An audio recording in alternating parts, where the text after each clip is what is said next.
Welcome back, mga kaaldab. Ito na naman po ang inyong lingkod, si Mr. Destiny. Nakakatuwa lang po itong video na to o post na to na kumakalat. Kaya po pala hindi mabash ng o sabihin na natin na hindi pala mapag-usapan nila Jose, Wally, Mengay si Congressman Arjo dahil malaki po pala ang respeto talaga ni Jose Manalo kay Alden Richards. Di po ba? O hindi naman lingid sa inyong kalaman na magkasama po si Alden sa Battle of the Judge. Di po ba? O baka may mag-react na naman na hindi nga nagsasama papanong respeto. Di po ba? Hindi naman lingid sa inyong kaalaman yan. Grabe, no? Ito yung topic natin, mga kaaldab, sa new movie alert ni Alden Richards na mapapanood nga po raw ng live sa November 19. Kaya nga po, alam nyo na ang gagawin nyo, mga kaaldab. Dito naman po sa channel ni Mr. Destiny, kung ano lang naman po yung latest, kung ano po yung trending, yan lang naman po yung pinag-uusapan natin. Di po ba? Na nagkamali pala po, mga kaaldab, kaya nga po raw dinilit. Si Jose Manalo nga po raw talaga. Well, alam naman po natin na ginagaya talaga ni Jose Manalo si Alden Richards. At pinakapaborito niya nga po raw na laging nakakasama kundi si Alden Richards. Di po ba? Team Wednesday. Kaya nga po ako, mga kaaldab. At ito pa po nung mga panahon ng pandemic, sila pa rin pong magkakasama, Jose, Wally at Alden Richards. Kaya nga po talaga nasabi natin na malaki talaga ang respeto ng tatlo. Kasama na po si Paulo. Di po ba? Kaya po pala hindi natin marinig yung mga bagay-bagay na hinanakit ng R-Main at Main Fanatics. Na wala nga po raw ganap, wala po raw update. Di po ba? Well, may kanya-kanya tayong opinion at reaksyon, mga kaaldab, sa mga bagay na ganyan. Basta tayo, masaya lang po tayo. Meron po palang bagong, kumbaga, collaboration ang Viva Films at si Alden Richards na sinasabing day 1 na nga po raw. Nakapag day 1 na po sila. Di po ba? Kamakailan lang po kasi, mga kaaldab. Ito totoo to. Siguro yung iba hindi pa po alam. Baka yung iba nagkaroon po ng kumbaga salo-salo at nagkita nga po at nakapag-usap sa isang party sina Direk Vic ng Viva Films at si si Aga Mulak, mga kaaldab. Hindi po ba? O baka may magre-react na naman na hindi, fake news yan, di po ba? Sinasabi ko lang po para klaro, di po ba?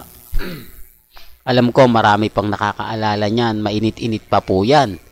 Di po ba na dapat talaga may movie sina Alden at ang Viva Films na hindi nga po daw natuloy. Ito po yung pelikula nila Bea Alonzo at Alden Richards. Di po ba nagkaroon pa ng issue yan?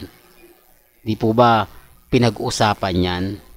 Kaya nga po sabi ko nga po sa inyo, dito po sa channel ni Mr. Destiny, lahat po ng mga ina-update nila, bumabalik naman po yan at naaalala naman natin Hindi naman po tayo pinahanganak kahapon para hindi malaman yung mga bagay-bagay na ganyan. Kaya nga po nasabi natin na hindi imposible na magkaroon ng collaboration ang kumpanya ni Alden at ang Viva Films. Hindi nga po tayo nagkamali. Meron nga po talagang collaboration na nangyari. Di po ba? Ang nakakatuwa lang po talaga si Jose. Di po ba? Ngayon, namamayagpag ang trending si Alden Richards. Sabi ko nga po sa inyo, pag si Mengay nasa EAT, grabe yung trending. Grabe yung update. Ngayon, maingay si Alden Richards sa new movie alert. Di po ba? Kaya nga po sabi sa inyo, maging matatag lang po kayo maging kampante. Di po ba? Dito naman po sa channel ni Mr. Destiny, lahat naman po ng mga gusto nyong makita, mapanood, pagdating po kila Mengay at kay Alden, updated na updated po tayo. Di po ba?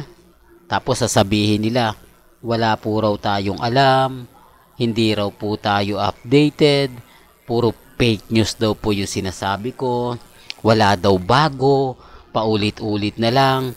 puro throwback lang. Okay lang, di po ba?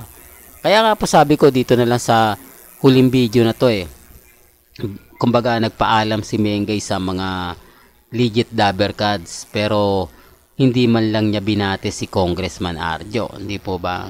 Kaya nga po sinasabi natin to mga kaaldab, may mga ganap, may mga di po ba pasintabi na lang po sa mga tinatamaan, sa mga galit na galit sa akin hanggang ngayon, sa mga gigil na gigil sa akin, lalo na po yung mga Armain at Alden fanatics. Totoo naman po hindi sila natutuwa sa mga sinasabi ko, lalo na po sa Facebook. Gusto nila wag na ako magbigay ng update, tigil ko na nga po raw, dahil ko konti na nga lang daw po yung followers ko, naawa po raw sila. Okay lang naman, di po ba? Hindi ko naman kailangan na mamilit. Sabi ko nga po sa inyo, masaya naman po tayo sa ginagawa natin. Kahit pa paano, maraming nagmamahal sa akin, maraming kumakampi, at gusto naman po nila yung ina-update natin At wala naman pong mali sa mga pinapakita ko. Wala pong mali sa mga napapanood po ninyo. Yan base po sa Instagram, sa Twitter at sa Facebook. Taliwas yan sa mga sinasabi ng iba, sa komento po ng iba. Di po ba? Alam nyo naman po na hindi naman po tayo magpapatinag, hindi naman po tayo magbibigay ng mga hindi maganda, hindi kaaya-aya, di po ba? Kaya nga sabi ko, relax lang po kayo Kung ano lang po yung nababalitaan ninyo, napapanood, na gusto nyo pong malaman ng buong kwento, at hindi kayo satisfied sa nababasa nyo lang, sa mga nakikita nyo, at gusto nyo yung video, pupunta lang naman po kayo dito sa channel ni Mr. Destiny. Di po ba? Kung ano yung latest, kung ano yung trending, agad-agad nyo naman pong malalaman yan Hindi naman po tayo nagpapahuli at never po tayong magpapahuli. Lalong-lalo na nga po pagdating kila Mengay at kay Alden. Di po ba? Kampante lang tayo dahil naandito naman po si Mr. Destiny na walang sawang magbibigay po ng update. Well, hanggang dito na lang po ang ating latest updates. Kaya kung gusto nyo pa po ng pinaka-latest at sariwang update, abay tumutok lang po kayo dito sa channel ni Mr. Destiny para updated po kayo sa mga latest at sa mga bagong video po na ilalabas po natin maya-maya lang. Kaya kung bago ka lang sa channel na to at isa kang true-blooded Aldab Nation na nagmamahal po kila Mengay at Isoy, tama po ang channel na pinuntahan mo, kaya consider na po kitang bagong subscriber. At huwag mong kalimutang i-share ang mga video po natin sa mga mami, sa mga titas,